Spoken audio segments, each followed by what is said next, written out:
This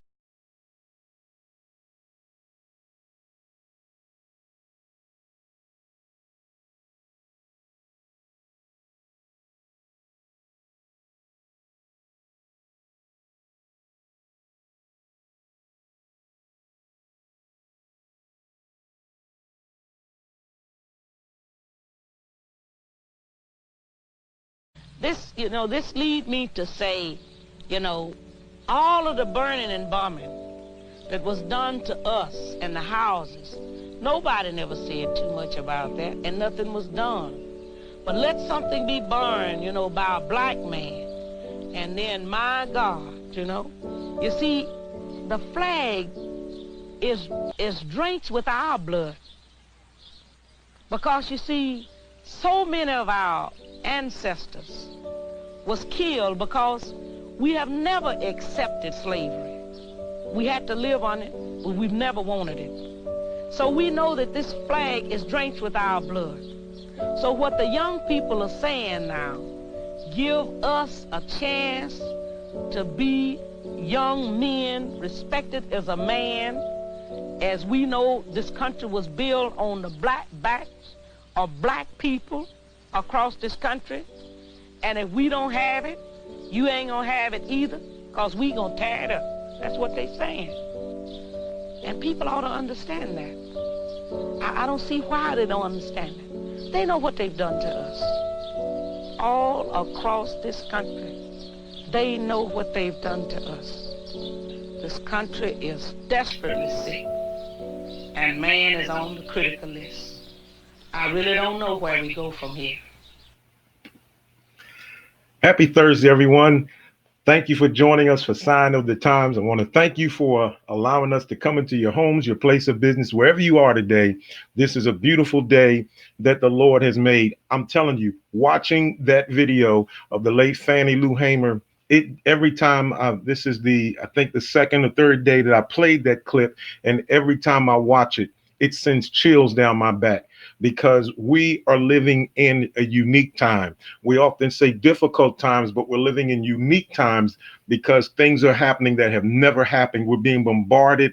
If it's not one thing, it's another. If it's not this, it's that. But we're living in a unique time, a time that we have many of us have experienced in the past, but yet now we're living in a time in which we are called to do something. We are called to exercise our right, and we are stepping up to the plate. As the late great Fannie Lou Hamer said, this generation, these young people, these older people, everyone is saying, you know what, I'm tired of what we've been going through, and it's time for me to do something about it. And that's why we're having shows and programs like this, in which we have to talk about what we want to do, talk about what we need to do, and then after we finish talking about it, it's time for the talking to stop. It's time for us to get out and do something. We're one nation, according to, and I don't have it with me, but according to what is on our money, it says e pluribus unum, from many come one, out of many come one. And we've come together. We've come together to live together, but are we existing together? Are we loving together? And so this week we are dedicating this entire week of programming, this entire week of broadcasts and shows, to racism in America, to dealing with what we've been seeing. Some of us have only been seeing over the past 14 days or so since the tragic murder, and let's call it what it was, a murder of George Floyd. It wasn't a killing. It was a murder. It took us back. Some of you are old enough to remember the lynchings that took place in the 60s, or the 50s, or whenever it was. You're able to remember and recall those days. But for this generation, because of technology, because of having the ability to see on a cell phone what happened, it is the first time that we witness a public murder, a public lynching. And so this week we have had some special guests on, and today I want a different perspective. Today, we don't want the old heads that we had on all week. We wanted to get together with someone that is able to look at it through the eyes of the next generation, not the children in elementary school, but this next generation that is becoming us. And so I wanted to bring on the show today a young man that I've known most of his life, a young man that I'm proud to say that I had the opportunity of working with in elementary school, playing basketball with, seeing him run down the hall, getting in trouble. Well, he didn't get in trouble a lot because his dad would have threw him off the roof or something, but a young man that has become successful in life. And so today I wanted to bring one of Warren County, North Carolina. I believe the area is called Hex Grove, down there in Warren County, down in Hex Grove. If you know Hex Grove, you are right with me. I want you all to hit the like button and welcome to Sign of the Times, a wonderful young man that has consented to join us today, Mr. Dartez Wright. Thank you, Dartez, for joining us today. I appreciate you taking time out to come and join Mr. Austin. You played a great role in my life coming up from Hayes Grove days to South Warren days. I definitely appreciate that. Yes, sir. Thank you. We have South Warren Boys Club. We used to play ball together and all of that. Uh, do want to say that I'm sure that his family that's on here today are proud of the young man that you have become and turned out to be. And thank you again for joining us. Dartez, you are 30, 31. Yes, sir. Okay, 31 years old. And so you're not in that age group of the 14-year-old or the 12-year-old. You're no longer what's considered a young man. At 31, you're a man now. Yes, sir. Uh, but you're still in that what I call that gray area. You're not the for instance, one of my guests that I have had on last week and will have on tomorrow is Dr. Stephen Gardner out in Arizona, and he's what I call an old head because he's way, I think Dr. Gardner's 105. If he's watching, he's gonna kill me. 105. But the perspective that Dr. Gardner has, my guest this week on Monday, Dr. David Wright, down in Florida, he's 60 years old. Our perspective of what's going on in the world is one thing because we viewed it from the 70s, we viewed it from the 80s, we've experienced racism at its root. And but yet, the children that are 12, 15, even 20 years old, you're in that area. How do you see what's going on in the world? Talk to us about that. Um, at this point, you're right. I'm caught up right in the middle where I seen some brutality, police brutality. I witnessed some racism growing up in Warren County. And like you said, I had younger cousins who were like 14, 13, who knew nothing about racism, right? Hmm. Um, at this point, I'm coming from a point of view where I witnessed the older generation. I witnessed Okay. the marching. I witnessed the praying. I witnessed, coming together. But then I witnessed my generation, and we're a little bit more of a rebel generation. Okay. Um, for me, I feel like America has just exposed itself once again. I think Donald Trump is a good face for the exposure of the things that we deal with in America, the Hmm. racism. And I'm not just talking about murders, I'm talking about educational systems, I'm talking about economically, I'm talking about the communities that we live in. Hmm. America is falling. Um, I hear a lot of people say vote, and I agree with it 100%. But it was almost like a slap in the face when the popular vote voted for Hillary Clinton and Donald Trump still won because of the electoral votes. It was Okay. almost like a slap in the face to us. It's like it don't matter if you vote, the electoral votes are always going to have the most power, and we're going to Hmm. say what's going to happen. So what do we do next is always the question. It's almost like we're still at a standstill. After we loot, after we burn, and whatever we do, what do we do next? Hmm. How do we come together and create our own communities? I think that's the key: creating our own communities, spending our money with each other. I don't think America has stopped. It's almost like I asked my mom a question: how do you stop a bully? Hmm. Um, Either the bully chooses to stop bullying you, or you fight back. Um, so I'm not for both violence. I'm just saying America has to address the issue that it has and stop what's going on.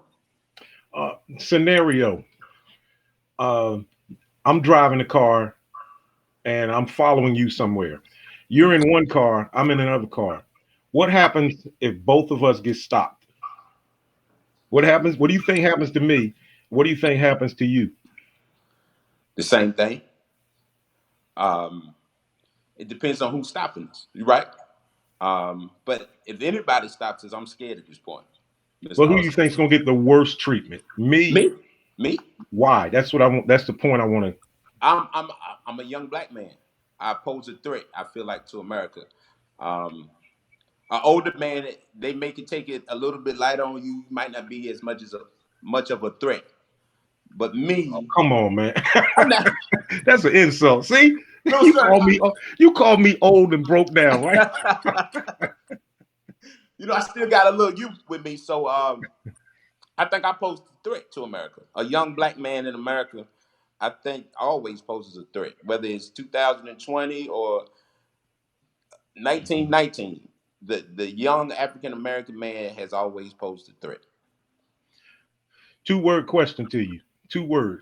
I'm gonna say 2 words, and it's a question because I want. They used to have years ago when you go to the psychiatrist, they would show you ink blots. Uh-huh. And when you see the ink blots, they say, "What do you see?" I'm going to say 2 words, and you immediately tell me your reaction, or tell us your reaction. George Floyd. Sad, angry, mad, confused.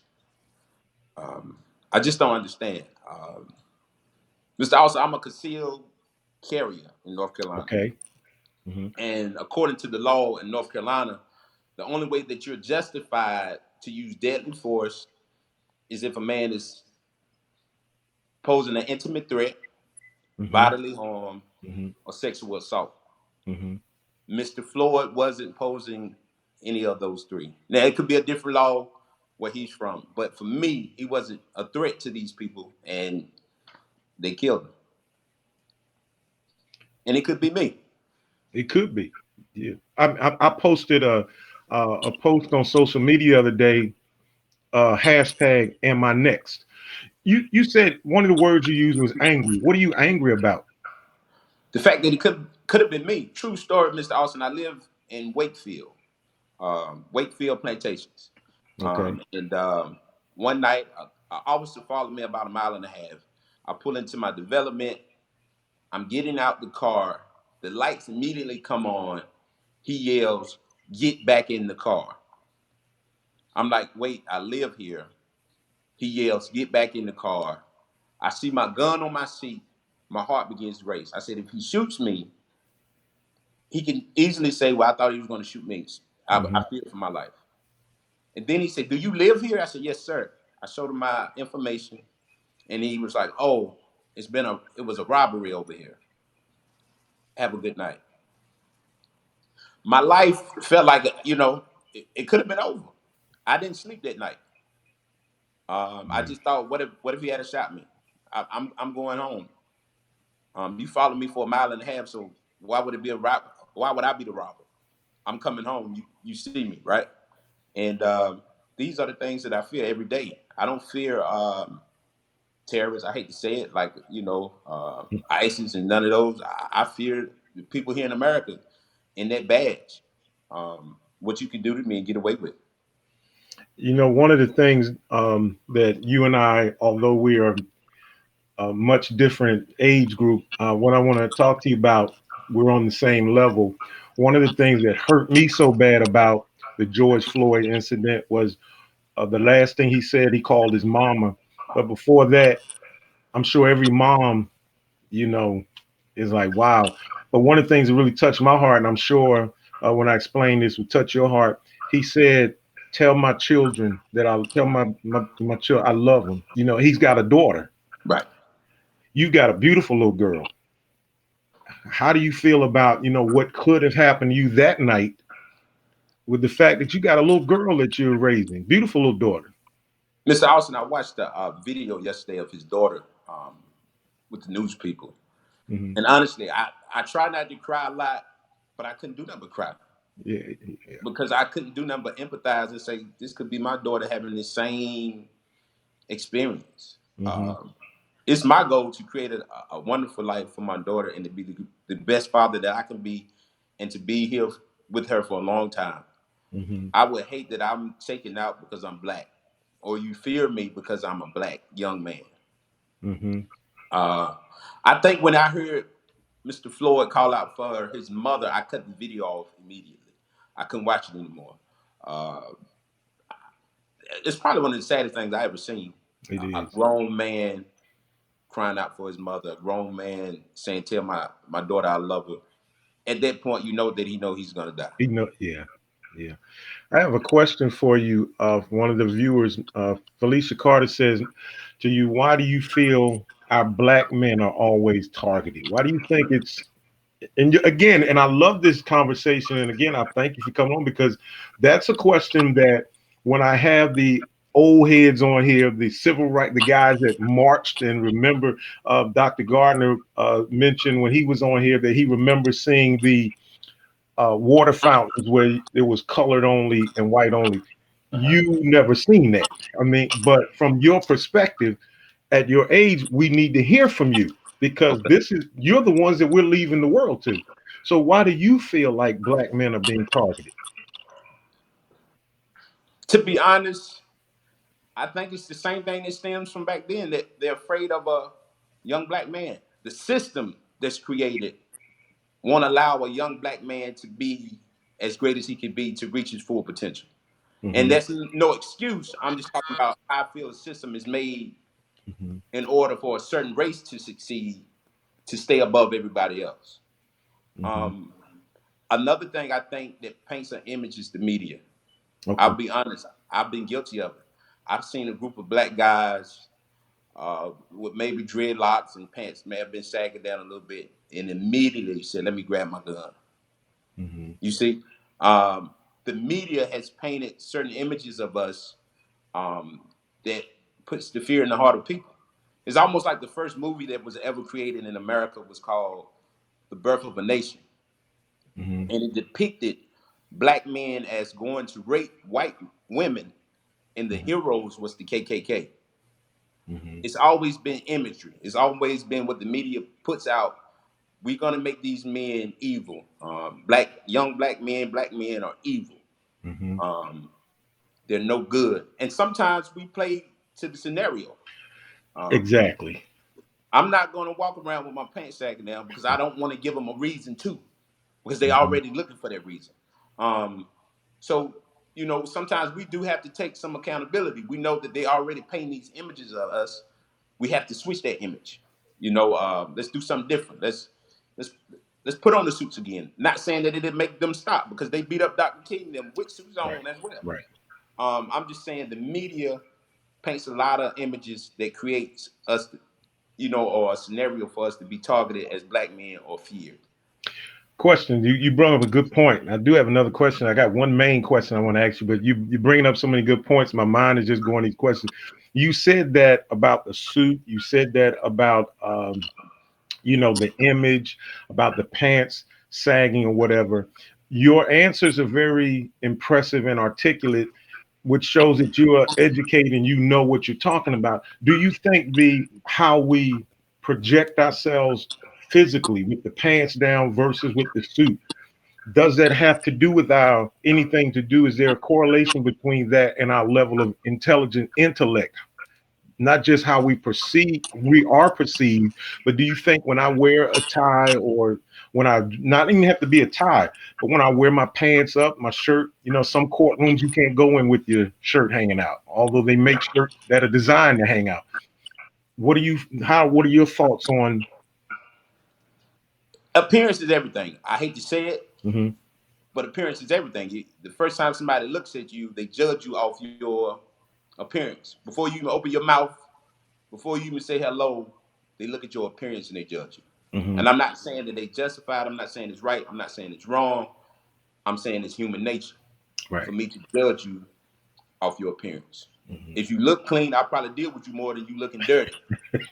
Right. Let's just Right. be Respect. honest. Yeah, be Right. honest. Right. And I think we have to, as young black men, change the scenario or the narrative of the images that we project. And I know they say a lot of the time it's the culture, Hmm. but we can change the culture. We can always change culture. Culture can always be changed. Um, Hmm. So I don't think just wearing a suit will stop it, but I think it will decrease a little bit of the fear. Well, and that's an interesting point. You said you don't think the suit will stop it, but will the suit get us to the table to talk about? Uh, I mean, who if you're a business owner that and you want to talk to you want to sit down and let's talk about what's going on, the racism in America. Who are you going to talk to? The gentleman that comes to you well groomed, fresh cut, clean shaven, smelling good, or the guy with the pants down to his knees, showing his underwear? Who you? I'm gonna talk to the groomed gentleman, Right. the gentleman that's groomed well, and that's just honest. Just being honest. That's what I'm gonna do. And Are, are there any laws or anything that you want to see changed? a lot of um, I think. Well, I say this. I want to see people held to the same laws that we're held to. I want them to be accountable to the same laws that we're held to. Um, and again, I know good police. I have friends that's police. I have family members that police. Some of the laws that we're held to as citizens, they're not held to. Could I shoot a cop if I felt like he was going to shoot me? I felt Wow, like my life was threatened. Will good I be question. able to get off of that because I thought he was going to shoot me? I fear for my life.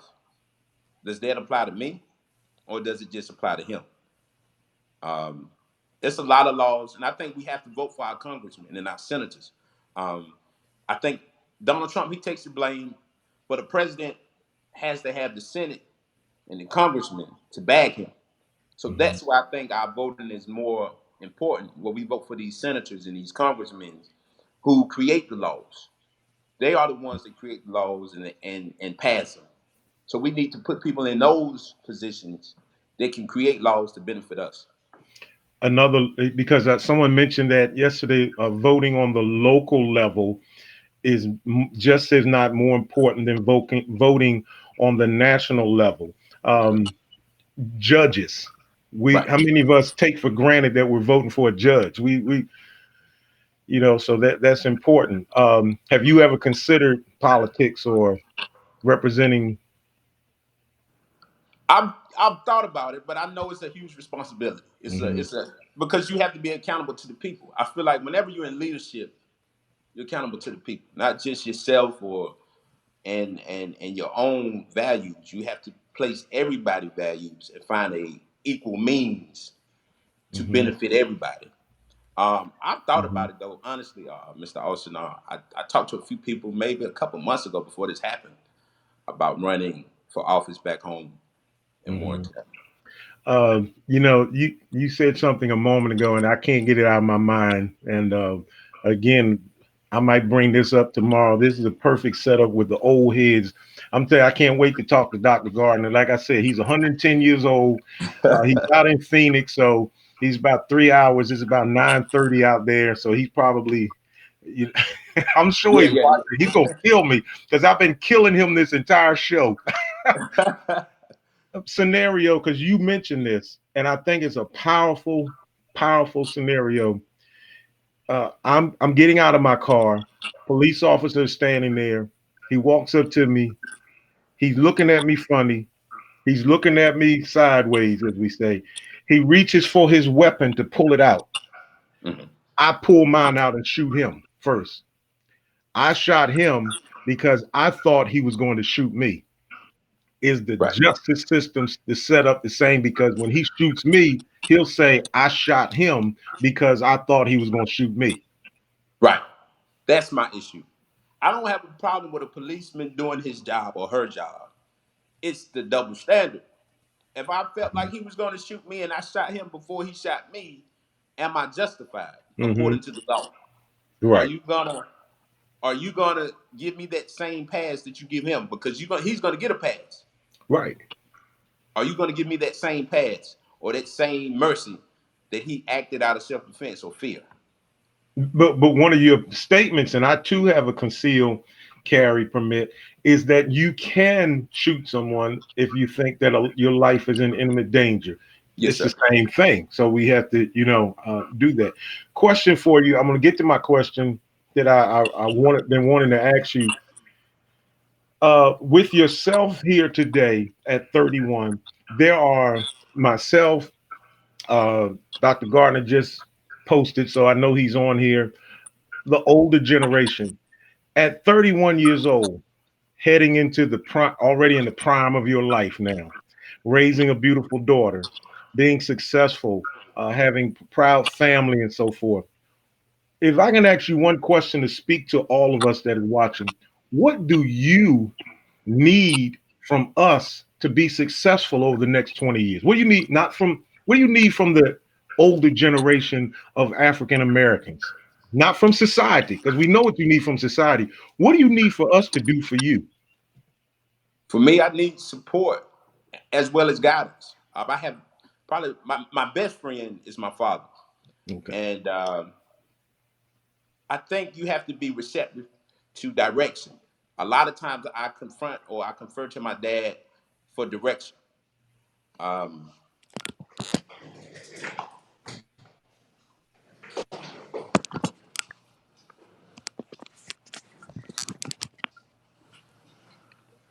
Yeah, you good.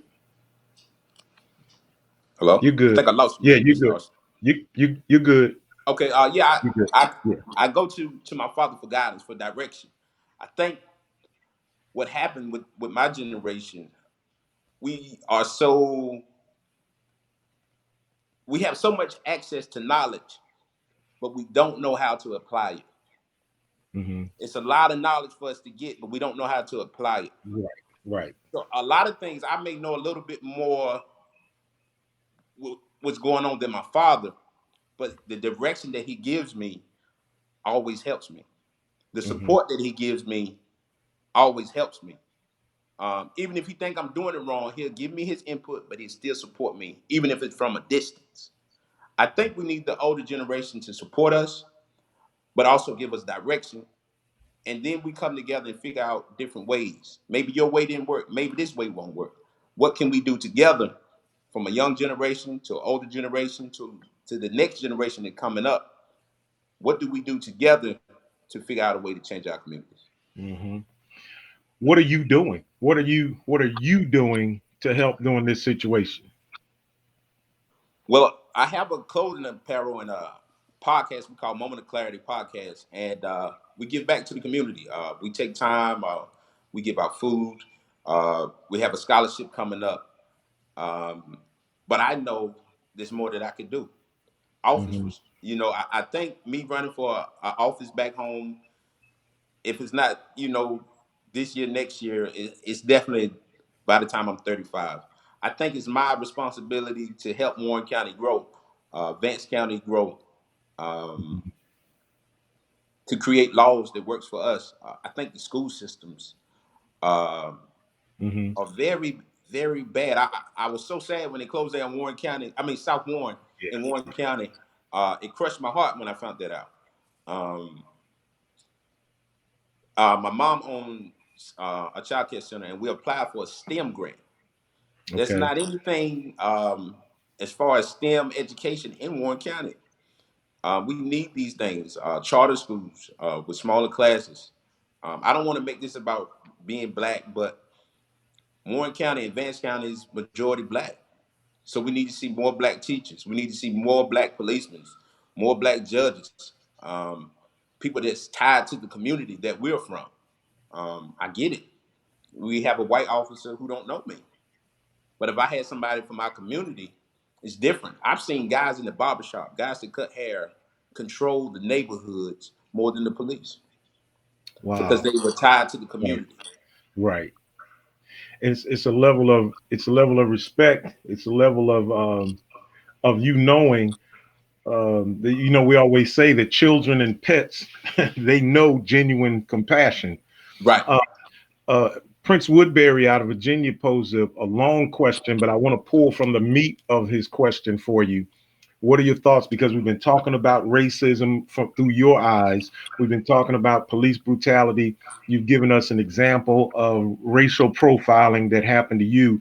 But the meat of his question brings up just a sentence: black on black crime. What do you think about that? Have you experienced that growing up in a very rural area? A very rural area. I've experienced it coming from the city, but Hex Grove, how much black on black crime is it? So here's my outlook on it, Mr. Austin. Black on black crime happens. White on white crime happens.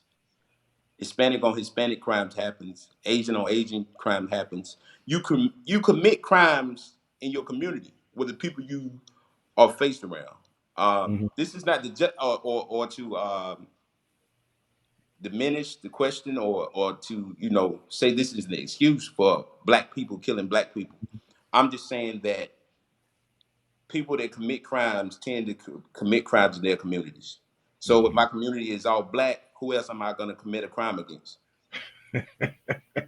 Or if my community is all white, who would the white person commit a crime against? I think we can't, make, the injustice system. And I've seen a lot of people do this. I've never killed a black man, or I've never seen a black man kill a black man because he's black.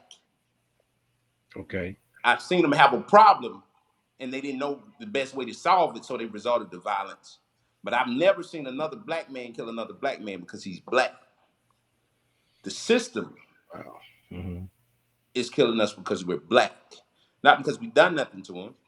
It's because of the color of our skin. I've never seen another black man kill another black man, because of the color of his skin. From the 60s, I don't think it was that much black on black crime. From slavery, I don't think it was that much black on black crime, but they still killed us. Hmm. Wow. That was so good. It made me forget my question. Wow, that's interesting. Did you happen to? I know you were back in what this program calls a green room. Did you happen to hear the statements of the video that I played with Fannie Lou Hamer? No, sir, I didn't hear it, I'm going but I've to. heard them. Okay, if you don't mind, I want your thoughts on what she said, especially at the end of this. Watch this. Those that are tuning in, listen to what Fannie Lou Hamer had to say. This leads me to say, you know, all of the burning and bombing that was done to us and the houses, nobody never said too much about that, and nothing was done.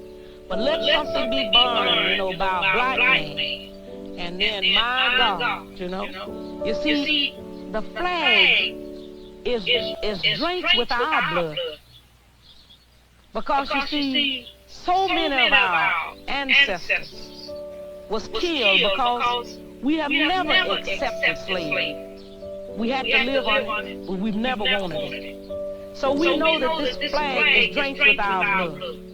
So what the young people are saying now, give us a chance to be young men, respected as a man, as we know this country was built on the black back of black people across this country. And if we don't have it, you ain't gonna have it either, because we gonna tear it up. That's what they're saying. And people ought to understand that. I don't see why they don't understand. They know what they've done to us. All across this country, they know what they've done to us.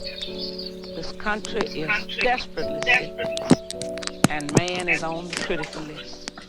I really don't know where we go from here. That's powerful. She said, she talked about the young generation, and that's you. And your point was excellent. And I wanted to show that video and talk about the violence that's going on. But man, what you said was powerful. That no one kills, no black walks up to another black and says, "I'm gonna kill you because you're black." They said that you said that situations arise in which the only alternative we felt like we could do was to get violent with the other person. Mm-hmm. Listen to that, what she said about this next generation, and this was Fannie Lou Hamer. This was years ago. This was years ago. She said the same thing, that if we don't, the young generation said, if you don't give us our, you ain't gonna have it either, and we're gonna burn it down. Is that what is happening with the looting, the burning down? Do we have a generation your age? Because I don't see people that the 80-year-olds, the 85-year-olds like Dr. Gardner and myself.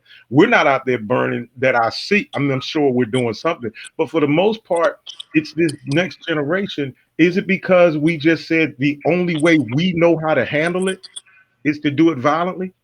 I feel like we've come to that point, and I hate that it's come to that point. I feel like this generation has seen enough of, let's just pray for them and hope it gets better.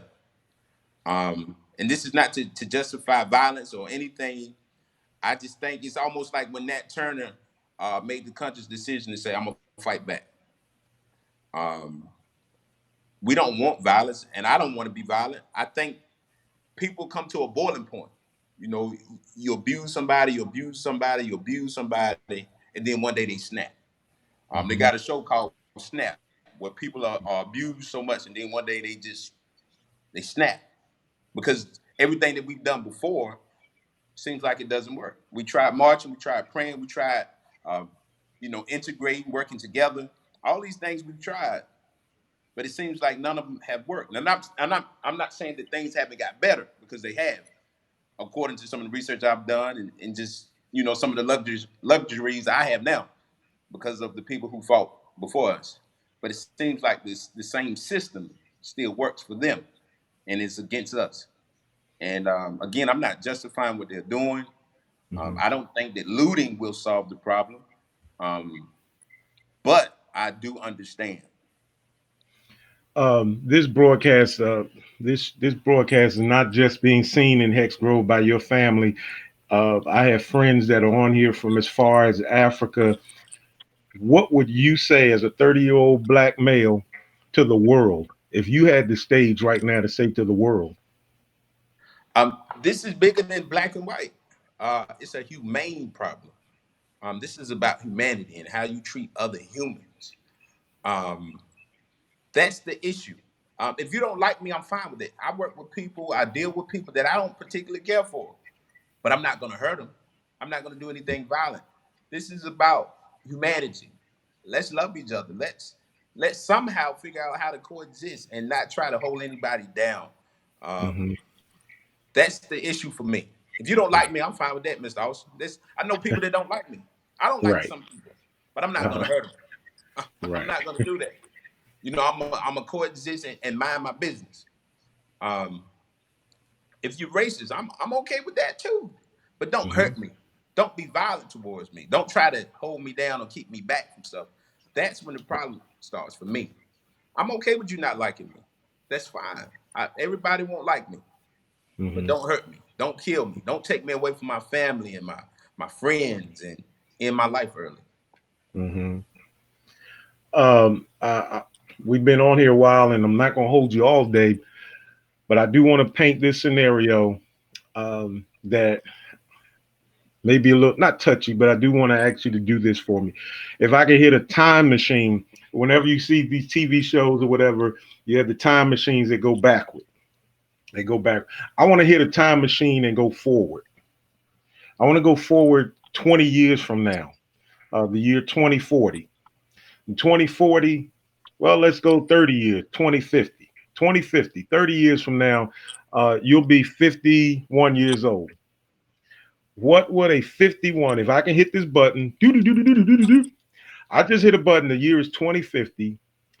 You're on here. 30 years from now, I'll be about 55, 60 years old. 30 years from now, what would you, if you could look back 30 years to 2020, or no, I don't even want to say that. I want to hear from your heart what you will say to your daughter 30 years from now about what happened 30 this year. Talk to your future. What I'm trying to say is talk to your future daughter.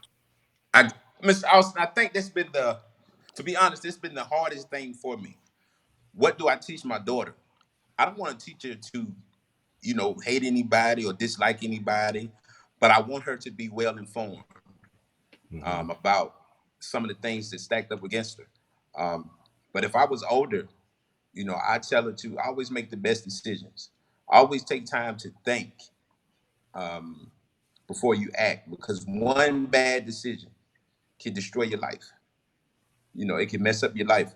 Um, and always, respect people, points of Mhm. views, different walks from lives. I work with people from all over, but we can all get along.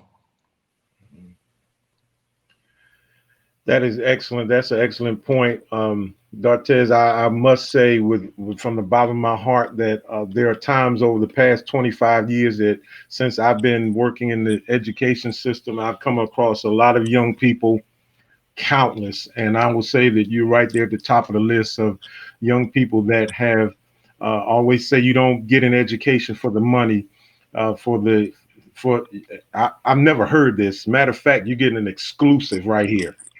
You get an exclusive comment right here that you don't get an education for the change. Right. You get an education for the change. Yes, sir. And you have been an inspiration to me, and you made me proud that I chose this profession to see young men like yourself that have come out as a positive role model, because at your age, you're a role model to this next generation. And I can say from the bottom of my heart that I'm so proud of the young man that you are, not that you are becoming, but the young man that you are. And I'm sure your family and friends that are watching today can hit the like button and share with me this same sentiment that we're all proud of you, and you stay strong. You continue to be a role model to your daughter. There's something about the when a daughter looks in her daddy, she sees no wrong. That's my daddy. And you protect yourself out there. Use wisdom. You talked about wisdom, and I want to challenge you today to become and to continue to be the role model to the next generation that's coming up, like those men, like your dad and other men have been in your life, because the change isn't going to come through our hands at this point. The change is going to come through your hands now. And so on behalf of, and I've joked about him, my dear friend, Dr. Gardner and Dr. Walk, I joked about us, but we're at this critical point now where we are passing the baton to you. We're passing it to you. And today you have proven to us that there are young men out there that are capable of receiving the baton and finishing this race. And if you do that, we will be successful in the end. Yes, sir. All right. And I appreciate you, man. I appreciate you more than you know. And I want to thank you for spending this last hour with us. Thank you for having me. Thank you for Oh, even considering. yes, sir. All right. You have a great rest of the day, and give that little girl a big kiss from all of us old heads. Yes, sir. Yes, sir. All right. All right. Thanks, man. All right. All right. I want to thank Dartez Wright for joining us today. I don't know about you, but that was very powerful. It was inspiring to me to see a young man that knows his stuff, a young man that says, you know what, I got it. I've gone through it. I don't know if you heard that, but he's gone through it, pulled over, going to his own house, going home because I thought you robbed someone, although you've been following me for the last couple miles, so you know I wasn't here to do it. He's gone through it. He says, I'm angry, but I'm going to do something about it. And I want to challenge you all to do something about it. Contact your local officials. This is the key at this stage, ladies and gentlemen. We have to put pressure on them. They got in office. It's a job. They got in office. It's prestige. I'm a local official, but now it's time for them to do something because they represent us. They represent us. And it's time for us to put the pressure on them to either step up or step out. I don't know about you, but I'm tired and you're tired. I hear it in your voice. I read it in your comments. And young men like Dartez Wright is the young people that are giving us that energy level, that boost to go forward. We've got to do something for him so that he could do something for his children. We've got to do this, ladies and gentlemen. This was a powerful show today. This was powerful. I couldn't wait. I didn't even want to tell you who it was. I couldn't wait to get a young voice on here to talk about where we're going.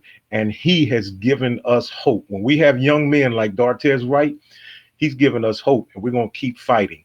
Tomorrow, Friday, we're going to have it. I'm going to air this broadcast later on tonight so that more people can watch it. I want to challenge you. I want to challenge you to just, always ask you, we're going to keep this show coming to you. I always challenge you and ask for your help, your contribution. I ask you to Cash App to just help us stay on because we have to pay. But today, my challenge is that you do something that doesn't cost you a penny.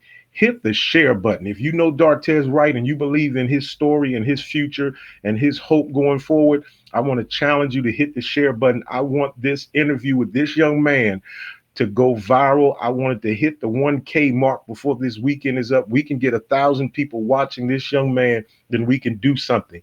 My friends, listen, tomorrow, Friday, on June the 5th, Friday, we're shifting our time. We're not going to do a 12 o'clock show. We're going to come back to prime time. We're going to do 6 o'clock p.m. Eastern time. With three guests that I've had on here talking about. We've heard from Dartez Wright, a 30-year-old, but now we're going to have Dr. Stephen Gardner, who has his PhD in social justice. We're going to have Dr. David Wright, who has his PhD in education down from Orlando, Florida, and as well as Dr. Gardner from Phoenix. We're going to have our guest from Tuesday, Pastor Andre Miller from Mesa, Arizona. We're going to come on and we're going to talk about it from our perspective, and we're going to bring up some of the things that Dartez said. Let's talk about, as older ones, what the young man is saying, because like I said, we've got to pass the baton now. He told us what he needs us to do. He needs us to represent him and to support him. And so we're going to talk about doing that. Hit the share button. I'm excited. When the show came on, it was, wow, what's going on? But now after listening to this young man today, I don't know about you older people that are older ones. I hate to call you old people because that's what my daughter calls me. She always calls. But listen, I'm inspired beyond measure listening to the articulate manner in which this young man spoke. And just think, he's only that intelligent because he worked with me as a young man. I had to throw that out. I had to get a good laugh. I'm inspired because it gives us hope that this next generation is not lost. As he mentioned, he knows about respect. He's not walking around with his pants leveled down. He's walking around with his intellect up. And I'm inspired. If you missed this show, hit the slide the bar back and watch it, because I'm telling you, he said some good things. Let me close by saying this. Let me recap what he said that was so powerful. Let me recap what he said. He said, I've never seen a black man attack another black man because he was black. I've seen him attack a black man because the situation was so out of control that he felt like the only thing that I could do was to get violent. He said, but we, on the other hand, are being attacked because we're black. That's powerful, my friends. That is extremely, extremely powerful. And just think, that powerful statement didn't come from a civil rights activist. That statement didn't come from a 60-year-old, 70-year-old man that marched with Dr. King. That powerful statement came from a young man that is 30 years old. If that doesn't give you hope for this next generation, if that doesn't give you hope for your children, then I don't think anything else it will. We are going to win this thing. We are going to win this thing, and we're going to win it because when you combine the wisdom, the Bible says this. Let me say this, because someone will say we don't deal with scripture. I'm going to give you a scripture. He called the old because they know the way, but he called the young because they're strong. People like Dr. Walker, Pastor Miller, Dr. Gardner, we know the way, but people like Dartez Wright, they are strong enough to win this battle. And when you combine the wisdom of the previous generation to the strength of this generation that's coming up, man, I'm excited for my grandchildren. I'm excited for Dartez's daughter. I believe if we do the right thing and we get together, our children's children are going to be able to live. People are saying now that there's no hope. If there's no hope, let's just drop dead right now. We got to always believe in hope. We always have to believe that there is a way. What is the purpose for crawling out of the bed if you're going to crawl out and say things will never change? Lay in the bed. If it don't change, it's not going to be because I'm not trying. If things don't change, it's not going to be because I threw in the towel and gave up. I'm going to work until my dying breath to make it change. I mentioned this the other day. I mentioned this a lot. My book that I wrote entitled Son of Another Mother, I talk about the struggle of being adopted, and I also talk about my lineage, my history. My grandmother, Gola Ross Bright, first cousins with Harriet Tubman. It's in my blood to push you forward. Harriet's last words were, I go away to prepare a place for you. She also said I would have freed a whole lot more if they only knew their condition and what they were in.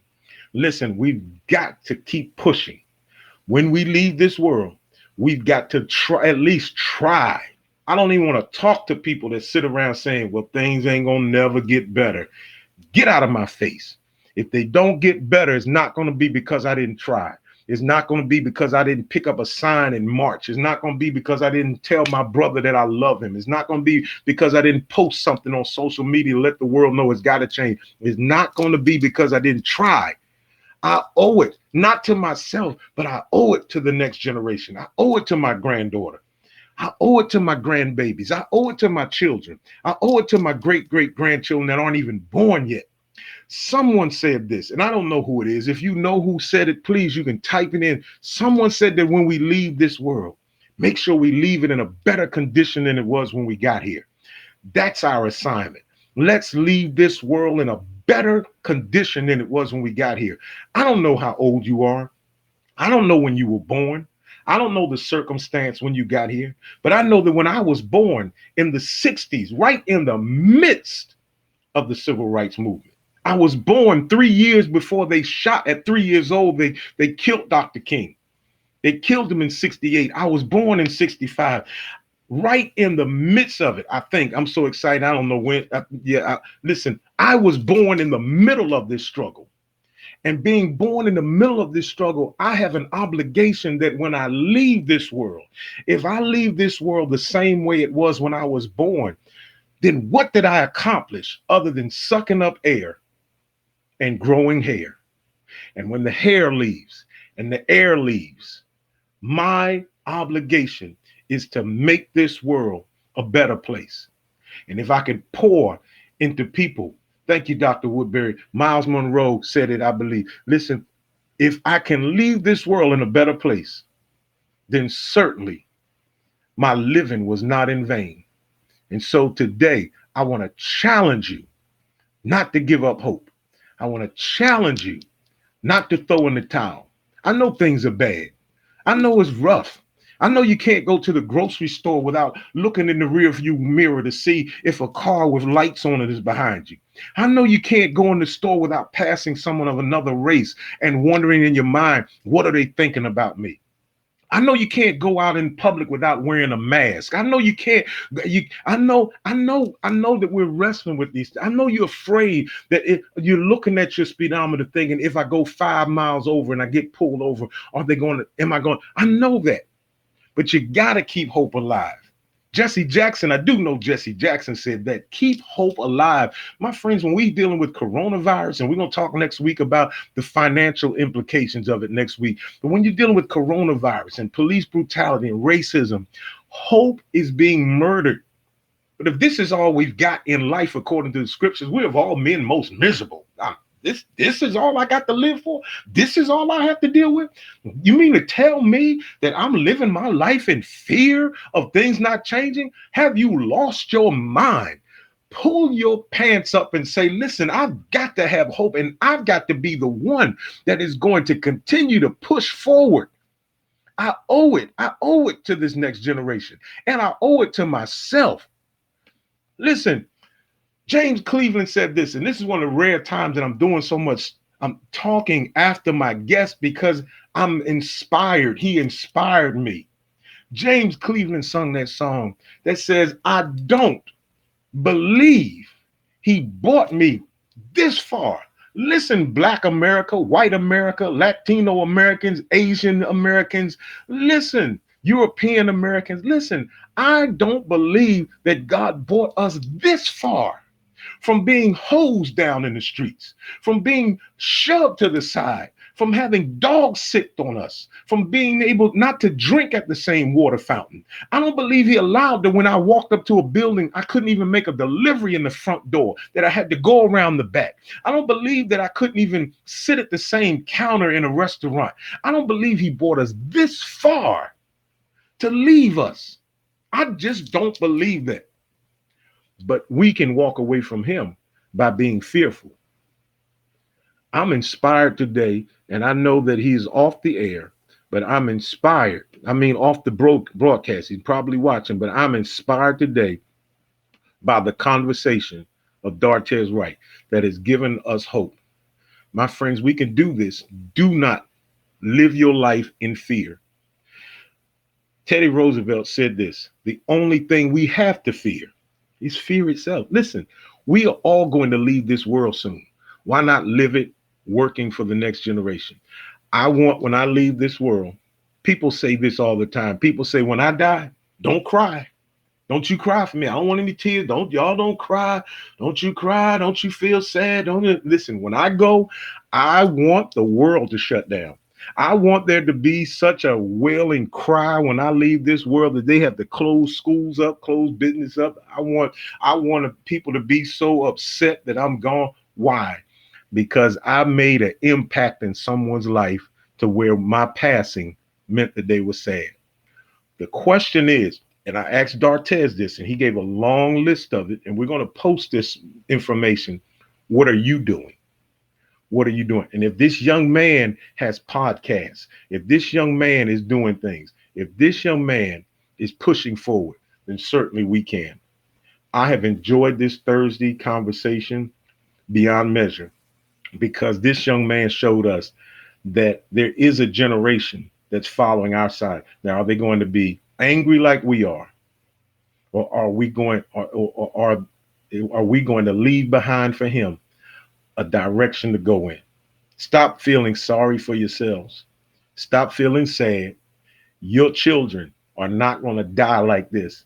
I believe we're going to make it, and we're going to make it together. Thank you, Dartez. Thank all of you that watched today. This has been a supernatural week. We're going to close it out with a bang on tomorrow. This has been a powerful week. Dr. David Walker, Pastor Andre Miller, Pastor Cheryl Latimer yesterday, Dartez Wright today. They have inspired us. We've heard from the older generation. We've heard from the female legal activists. And now we've heard from a young man. Tomorrow, meet us here at 6 o'clock. When you go to bed tonight, I'm challenging you not only to share this video, share this broadcast today. Like I'm saying it like I've never said it before.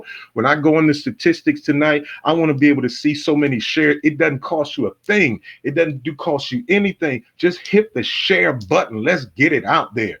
Let's multiply. The world needs to hear Dartez. The world needs to hear that comment, those profound statements coming from a next generation. His comments will give us hope, my friends. Imagine if people in Canada, Australia, Africa can see this young man's face and hear those profound comments. It may just change this whole situation. Your clicking of the share button may turn racism around just by them hearing his voice. When you go to bed tonight, I want to challenge you, and I want to challenge Dartez, and I want to challenge everyone watching. Look yourself in the mirror before you go to sleep and ask yourself a question. Today, did I do my part to help change the world, or did I simply waste another day? This was powerful. This was powerful. And we're not done yet. Don't waste another day. I love all of you, my friends. I love you. Keep striving. Keep pushing forward. Keep going forward. Keep doing what you were called to do. Keep doing what you were born to do. And we'll see you here tomorrow at 6 o'clock Eastern, 3 p.m. Pacific, sometime Mountain. They way out yonder. But I'm telling you, I'm excited. And there's nothing that you can do about my excitement, because it's in my blood and it's in your blood. And when we go away to Dartez's daughter, to my grandchildren, when I go away, I'm going away to prepare a place for you. I'll see you tomorrow right here at 6 o'clock p.m. Grace, peace, Love you guys. Stay strong, stay safe, stay with God.